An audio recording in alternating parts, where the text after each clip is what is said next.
Previously, on your 2019 New York Knicks. We got absolutely bodied by the Sacramento Kings, losing by 21 points at home. Then I went away, had to do some military stuff. Look at me. I look so handsome in my suit. While I was gone, we lost by 20 to the Detroit Pistons without Derrick Rose and without Blake Griffin. So just off to a roaring start to the week. Somehow, though, we beat the Dallas Mavericks in Dallas, so that was wild. That made literally no sense. What made even less sense was losing by 21 to Cleveland at home the very next game.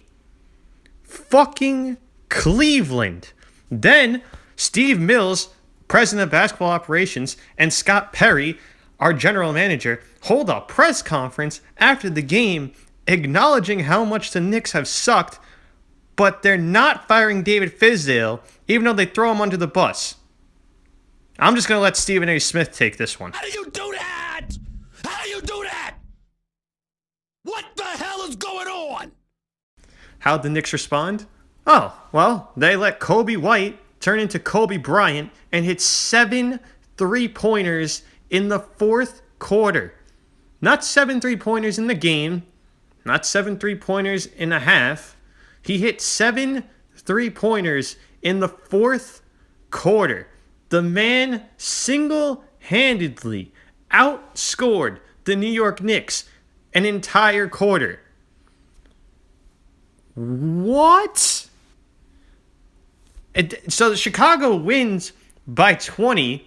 The Knicks lost big again. I'm rambling at this point, but you're watching the highlights that I've sped up. The man couldn't miss. He's a smaller guy, but with his afro, he's like 4 inches tall. You can't miss him. And yet somehow, this man kept finding ways to get open. It was one of the most absurd things I've ever seen in my life. I was speechless. I actually started rooting for him. I was laughing. I was like, make another one. Break some records. We take on the Mavericks again, this time in New York. Kristaps Porzingis' first game back in Madison Square Garden since he demanded a trade, and the city greeted him oh so kindly, like only we could. Porzingis tore the left ACL February 6th here at the Garden. They demanded the trade. There was some fan backlash. He wanted out. They've been through 4 coaches in 4 years. Phil Jackson was let go, and Fizdale taken over, and they made the move. Front office trades him to Dallas where he is right now. And Chance cascading down here at Madison. Imagine being 7'3" and getting bitched out like this. This was just hilarious. Sit your ass down. Shortly after that, Marcus Morris Sr. would make the Dallas Mavericks a bunch of Marcus Morris Jr.'s because he sons all of them. Knicks win. Surely if the Knicks beat the Dallas Mavericks at home, we could do the same thing to the Charlotte Hornets of all teams, right? Oh, son of a bitch! What? How do you do that? How do you do that? So that brings us to tonight's game. We once again play the Cleveland Cavaliers in Madison Square Garden. Think fast, we already scored. Taj Gibson, who I have to admit has played remarkably better since I stopped making these videos, passes it to Diet Mello, who knocks it down. Cleveland Cavalier rookie Garland tries passing it to the corner, intercepted by RJ Barrett. He's going to go for the layup, misses initially, but gets the tip in. Alright, now watch this next clip. Diet Mello is going to find Julius Randle down low. That's an easy layup, but this man just had the stat pad. What the hell was that? Whatever, he made it. Frank Ntilikina passes it to Julius Randle, who was giving Tristan Thompson more headaches than Khloe Kardashian's legal team. That shot is good. Julius Randle bringing the ball up the floor. He is just looking for Tristan Thompson. Tristan Thompson hasn't played defense this badly on something besides his own penis. In all honesty, though, it didn't matter what Cleveland Cavalier tried guarding Julius Randle tonight. The man simply could not miss. Dennis Smith Jr. drives to the basket. He's going to find Julius Randle in a corner. That 3 would be good. Dennis Smith Jr. ISOing. This is the Dennis Smith Jr. we need all the time. He drives to the basket and scores. Clyde called this next play serendipity for the Knicks. I'm just going to say we were lucky as shit. Damian Dotson with the layup.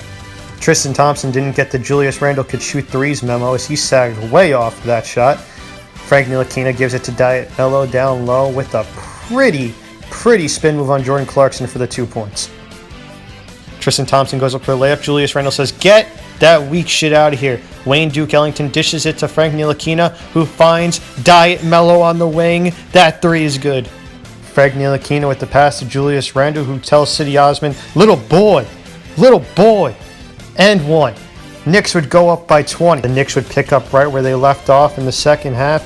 First, Randle with the find to RJ Barrett. Very next Knicks possession, Frank Ntilikina would do the same thing for Taj Gibson. That's an easy dunk. The great thing about this win was seeing everyone get involved. We even had my man Damian whole team Dotson knocking down shots at a consistent rate, which is fantastic. He's a big piece off the bench. Kevin off the screen from Bobby Portis drives to the basket and he knocks it down. Knicks up by 22, 6 minutes left in the game. RJ Barrett reintroduces Cleveland to Maple Mamba mentality. Canada, motherfuckers. Thank you for being a friend. Travel down the road and back again. Your heart is true. You're a pal and a confidant. And that would do it. The New York Knicks defeat the Cleveland Cavaliers 123-105. This was a fairly easy dub, to be honest. We were in control from the opening tip. We took advantage of a Cleveland Cavalier team that was playing without Kevin Love and coming off a back-to-back. But, we'll take it. You can only play who's on your schedule. And now we just got to take this win and actually build upon it for once. If we could do that, we could get something started.